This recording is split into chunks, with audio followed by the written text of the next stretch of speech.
Sure. This is Leandra Retaco, Lyandra, last name Retacco.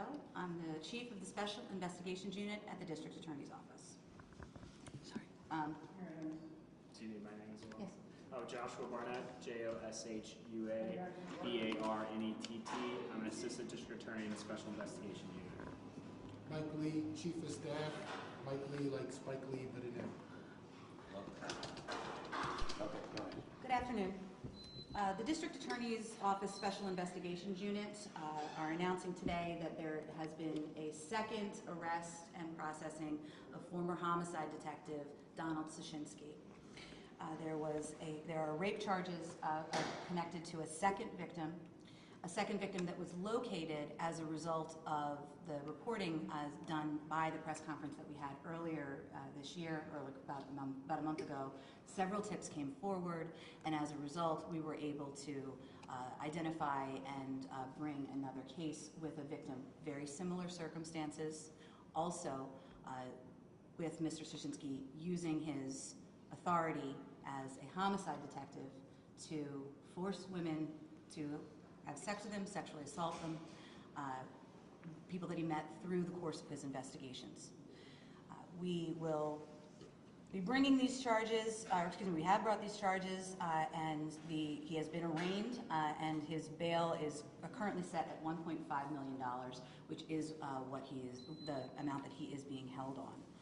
He had previously been arrested and charged with aggravated indecent assault and related charges for sexually assaulting another family member of a homicide victim during the course of that investigation.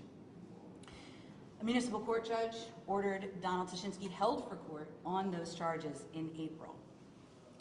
We do have reason to believe that there are additional victims and people who have information as to this particular defendant. We would ask any of those people to please come forward. We, in the District Attorney's Office and Special Investigations, and in the District Attorney's Office as a whole, we care about victims of all kinds, homicide, sexual assault, any kind of information about these kinds of issues. Please come forward and either email us at dao_siu@phila.gov or call us at 215-686-9608. We're here to support any victims of crimes, but particularly anyone who has information about this ongoing investigation. Please come forward. I also want to take one moment to note that the really hard work and great interactions that we've had with the Philadelphia Police Department here. The investigations were really well done and complete and responsive, and they are really committed to finding the truth here and holding, even if it's their own, accountable, and I appreciate that. A couple questions. So he's a homicide detective. Was, thank you.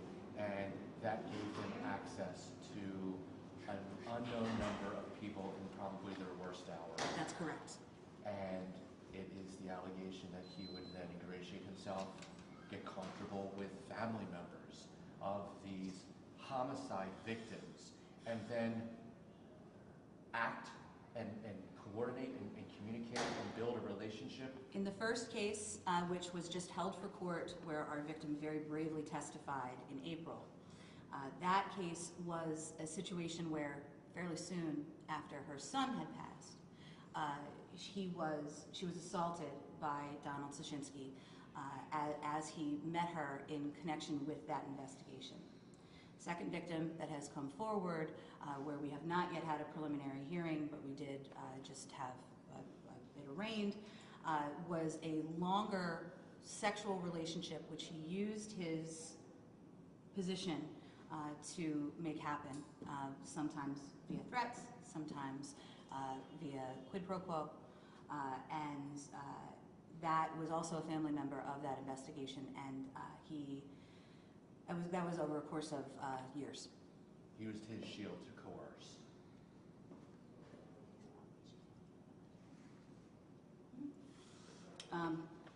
I want to note that these are allegations only, which is part of why I'm being careful about where the procedural posture is and why I'm noting that in that first case it was only held for court, has not been proved beyond a reasonable doubt, and in the second case has only just been charged as a result of a warrant and the investigations from the PPD.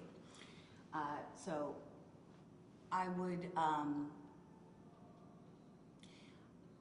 as far as using his badge, I will say that what I'm comfortable saying is that the allegations that we are going to prove at trial are that he met these women and coerced them through his investigations as a homicide detective, and then using that authority, that power, that position, ingratiated himself, forced himself, allegedly. He was supposed to help these people. He was. And you believe there are other victims, and you're asking that's your belief right now? You think there are others out there? I do. And again, these are all allegations. None of these have been proven beyond a reasonable doubt, but based on where we are in this investigation, I believe that there are additional people who may know something about this pattern and practice that he had, and anyone who has that information we are asking to come forward. How long was he with Philly PD? I don't know the answer to that. But it's potential that there is the potential he could be a serial sexual predator. Is that a fair assessment? I wouldn't make that assessment at this moment. What I can say for sure is that there are allegations of 2 different women who he met through the course of his time as a homicide detective, where they were sexually assaulted. And can you clarify, so was he rearrested? Was he in jail, then he got out on bail? Was he rearrested recently, or was he just charged, he's already behind bars? That's correct. He was arrested and released on bail, and he was charged with this new case yesterday, and he has been held on $1.5 million bail, and that's where we are.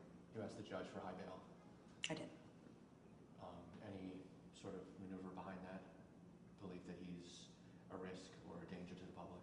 What I said in the courtroom was that I believe that given that we have 2 different victims that, again, just allegations, but we have 2 different victims with met in the same manner, I believe that constitutes a danger to the community, even for just those 2 victims, and I believe that the commissioner agreed.